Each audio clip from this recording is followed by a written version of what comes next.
Em poucas palavras. Um olhar sobre o mundo, a vida e a sociedade, à luz da Palavra de Deus, com Augustus Nicodemos. Estamos entrando no ar no seu receptor, aí no seu podcast, né, no seu dispositivo, com mais um programa Em Poucas Palavras, agradecendo sempre a sua audiência em todo o Brasil. Nosso e-mail é em poucas palavras, @terra.com.br, e a pergunta de hoje foi enviada para este e-mail pelo Wildson Martins. Ele também não disse a cidade, não citou a cidade que mora, por isso, como disse em programas anteriores, coloca lá quando você mandar o e-mail de onde você está escrevendo, tá bom? Mas ele quer que o programa ajude-o a entender a questão do jejum que os crentes costumam fazer. Fique ligado, Wildson e demais ouvintes, pois esse é o tema de hoje. Pastor Augustus, ele diz o seguinte: sempre ouço crentes de orientação pentecostal e neopentecostal que eles estão fazendo um tipo de jejum que consiste na retirada de seu cardápio de algum alimento de maior predileção por um breve período de tempo. Ele disse que ele não consegue imaginar Jesus dizendo a Marta: olha, não me prepare coisa doce porque estou fazendo um jejum. Um jejum de doce, de chocolate. Isso, e só estou comendo comida de sal. Ele pergunta: esse tipo de jejum é bíblico? Qual o benefício do jejum na vida do crente? Afinal, o que é jejum, né? A pergunta dele tá muito correta, ele estranhar isso aí, e tem outras modalidades de jejum que os evangélicos inventaram aí, não é? Refrigerante, televisão, tudo, então. Olha, Nadson, biblicamente falando, o jejum é a abstinência de todo tipo de alimentação, às vezes até da água mesmo, por um período de tempo, com o objetivo de dedicar aquele período à oração, à comunhão com Deus, ao exame da alma, e às vezes como expressão de quebrantamento, de tristeza, de arrependimento diante de Deus. Então, no Antigo Testamento, havia dias de jejum específicos no calendário religioso dos judeus. Havia épocas em que a nação inteira ficava em jejum, às vezes 2, 3 dias, em que eles afligiam a sua alma, no sentido de que eles se humilhavam diante de Deus, confessavam os seus pecados, se quebrantavam e renovavam a aliança e o propósito de viver para Deus. Então você encontra várias das personagens do Antigo Testamento, os homens de Deus, profetas e juízes e reis piedosos, às vezes decretando jejum sobre toda a nação, mandando que o povo jogasse fora os ídolos e se arrependesse e voltasse para Deus, e o jejum como parte dessa evidência de consternação, de arrependimento, de dependência de Deus e tudo mais, não é? Mas já no Antigo Testamento, o jejum como um meio, como um exercício espiritual, não é? Que tem como objetivo mortificar a nossa carne, quebrar os nossos desejos, elevar o nosso espírito, nos entristecer diante de Deus, esse é o propósito do jejum. Então, já no Antigo Testamento, essa instituição já era distorcida, né? Já tinha gente que fazia isso da forma errada, pelo motivo errado e querendo obter coisas que Deus não prometeu através do jejum, como se o jejum fosse em si algo místico, né? Eu acho que tem até muita gente hoje também que pensa nisso, né? Que o ato de jejuar em si é uma espécie de talismã ou de garantia de bênçãos. De tornar Deus como se fosse um escravo do seu pedido. Se você está jejuando, né? Quando, na verdade, biblicamente falando, se o jejum não for acompanhado de uma atitude espiritual correspondente, ele não vai valer absolutamente nada, não é? Se o jejum é só ficar sem comer, em que isso? Qual é o valor espiritual disso, né? Mas o jejum ele tem que vir acompanhado de quebrantamento, arrependimento, confissão de pecado, humilhação diante de Deus, tempo de oração e dedicação a Ele. E nas vezes, Nadson, em que eu pratiquei o jejum, eu de fato percebi sim que o orar fica mais intenso, né?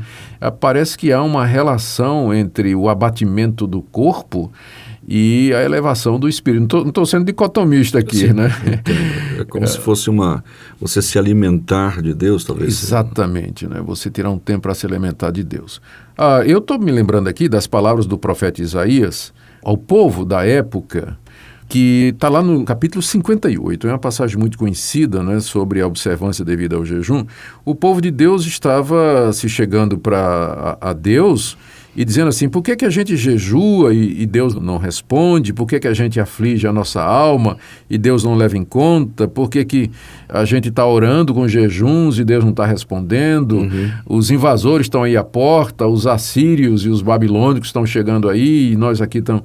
E a resposta do profeta Isaías, falando da parte de Deus, está aqui no verso 5, 58, 5 em diante. Deus diz assim, seria esse o jejum que escolhi? Que o homem um dia aflige a sua alma, incline a sua cabeça, como o junco, e estenda debaixo de si o pano de saco e cinza, chamarias isso jejum e dia aceitável ao Senhor? Deus dizendo assim, peraí, você está chamando de jejum o quê? Você tira um dia para ficar sem comer, veste pano de saco, joga cinza sobre a cabeça, fica em praça pública lá prostrado em cima de um pedaço de pano para todo mundo ver. Você acha que isso é jejum? Aí Deus diz assim, olha o jejum que eu escolhi, está no verso 6. Que soltes as ligaduras da impiedade, desfaças as ataduras da servidão, deixes livres os oprimidos e despedaces todo o jugo, repartas o teu pão com o faminto, recolhas em casa os pobres desabrigados, e se vires o nu, o cubras, e não te escondas do teu semelhante. Aí Deus diz, então romperá a tua luz como a alva, a tua cura brotará sem detença, a tua justiça irá diante de ti, e a glória do Senhor será a tua retaguarda. Ou seja, o que é que acontecia? O povo judeu já estava acostumado com a instituição do jejum, estava no calendário religioso, no dia do jejum, simplesmente ia passar fome e cumprir um ritual. Sem que tivesse nenhuma mudança. Nada, e Deus diz, olha, esse não é o jejum que eu quero. Você quer fazer alguma coisa que realmente me agrade? Então, ajude os pobres, larga o pecado, quebra o jugo da iniquidade, para de oprimir os inocentes, para de praticar a violência, anda nos caminhos de Deus, e aí então vai brotar a tua cura, a tua luz irromperá e eu vou responder às tuas orações. Ou seja, não adianta jejuar se isso não é acompanhado pelo arrependimento, por uma vida santa, por uma mudança de atitude, uma vida de oração. Na época de Jesus, Nathan, há um outro episódio em que tem a história de um fariseu extremamente religioso que subiu no templo para orar, na hora da oração. E ao lado dele foi um publicano, que era considerado como pecador, enfim, um homem que não tinha religião nem nada. Mas só que o publicano era de Deus, né, como a gente vai ver na história. Aí o fariseu, em pé, Jesus conta, orando de si para si mesmo, ele disse assim, Deus, eu te dou graças que eu não sou como os demais homens, eu dou o dízimo, jejuo 2 vezes por semana, eu não sou aqui como esse publicano que está aqui ao meu lado. Enquanto que o coitado do publicano não conseguia nem ficar em pé, não é, mas batia no peito e dizia, Deus, tem misericórdia de mim, pecador. E Jesus disse que Deus aceitou o publicano e não aceitou o religioso fariseu que vinha com jejum, que vinha com toda aquela religiosidade em cima. Então, jejum simplesmente como um ato religioso, não é? Passar fome, não tem valor absolutamente nenhum diante de Deus, né? Não tem. Eu jejuo, mas vou cuidar dos meus próprios interesses e corro daqui para lá e não me... Exato. O jejum ele tem que ser um período separado para meditação, conversa com Deus, oração, leitura da Escritura, quebrantamento, súplicas a Deus. O jejum é apropriado em momento de crise, é apropriado em momentos de calamidade pública, de doença na família. Você está passando por uma crise existencial, uma crise pessoal. Não está conseguindo entender muito bem o contexto. Isso, tira um tempo para ficar diante de Deus, se abstém de comer, talvez até de beber, 1 dia, 2, o tempo que você aguentar, mas tira aquele tempo para se dedicar a Deus. Nathan, só para terminar aqui minha palavra, Jesus nos ensina como jejuar lá em Mateus capítulo 6. Ele diz, quando jejuardes, não vos mostreis contristados como os hipócritas, porque desfiguram o rosto, com o fim de parecer aos homens que jejuam. Em verdade vos digo que eles já receberam a recompensa.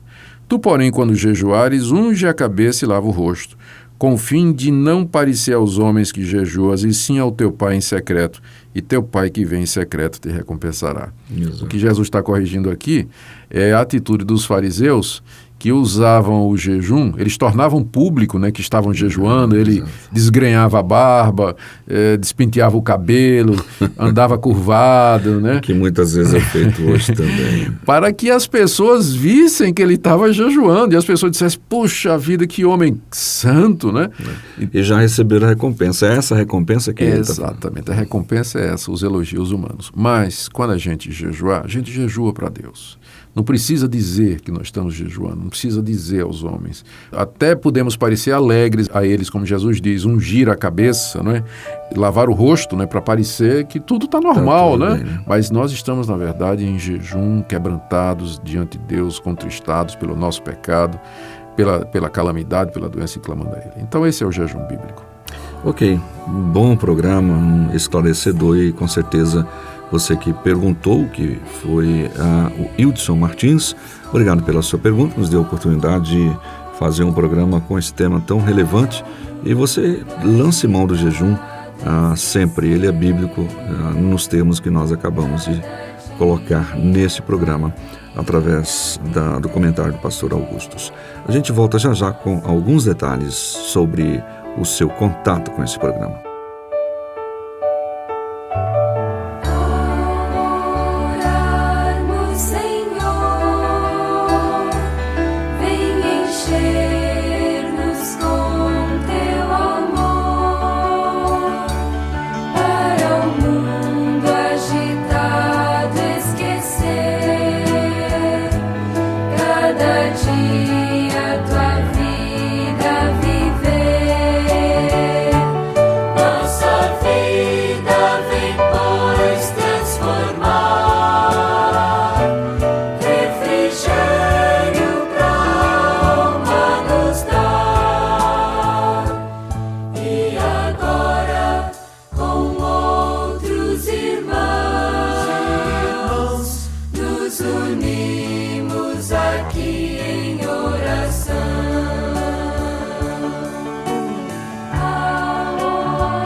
Chegamos ao final de mais uma edição do programa Em Poucas Palavras. Anote o nosso WhatsApp, 62 9638 9557. Esse é o novo WhatsApp do programa, exclusivamente para o programa Em Poucas Palavras. Obrigado pela sua audiência. Anote, estamos esperando o seu contato. Pastor Augustus. Muito obrigado, querido ouvinte, pela sua audiência. E a minha oração é que Deus o abençoe no exercício, nesses exercícios espirituais, para que você possa ter uma comunhão mais profunda e eficiente com Deus.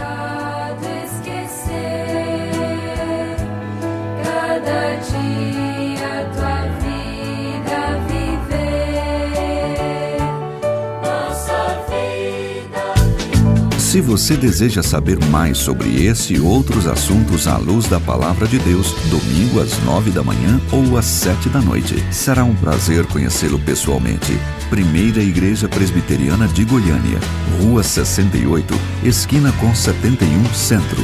Fone 3213-3320. www.pipg.org.